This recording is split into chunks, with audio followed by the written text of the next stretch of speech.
they've got, in theory, a bigger working range, which is going to be allowing the drivers to push harder into the tyre, basically, particularly allowing it to slide around without fearing that it's going to drop, as you say.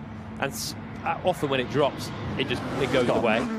But the thermal degradation basically means that they can back off and cool them down a little bit, drive with a bit of lifting coast, just ease the tyre in some of the crucial phases like the peak brakes.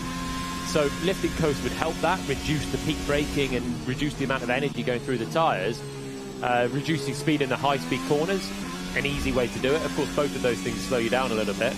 So the idea this year is that you can push harder for longer and not have to worry about the thermal degradation like that. But I've had mixed reviews so far on how well it's working, really. So that's going to be all part of things to throw in the mix, particularly in wheel-to-wheel racing. Esteban Ocon pushing on then. And this is looking slightly more dialed in than we saw from anyone at this stage yesterday. So fastest time of what we've seen so far of the limited running.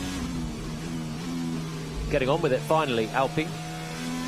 Let's see Ocon through this section. So we had a little bit of oversteer, but it looks more composed. Maybe a slightly lighter car than the Ferrari at this point. I think Leclerc was on the same C3 tyres, so a second and a half adrift.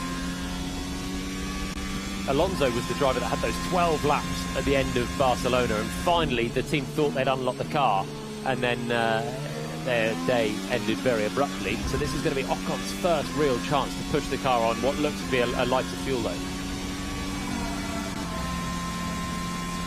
And marginally off what he did previously.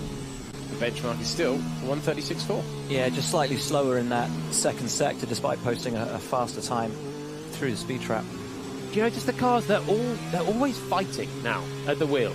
How often have we seen, and maybe it will change when we're into qualifying in Q3 and it's all rub it in and the cars are honed and the drivers know where they're going with it.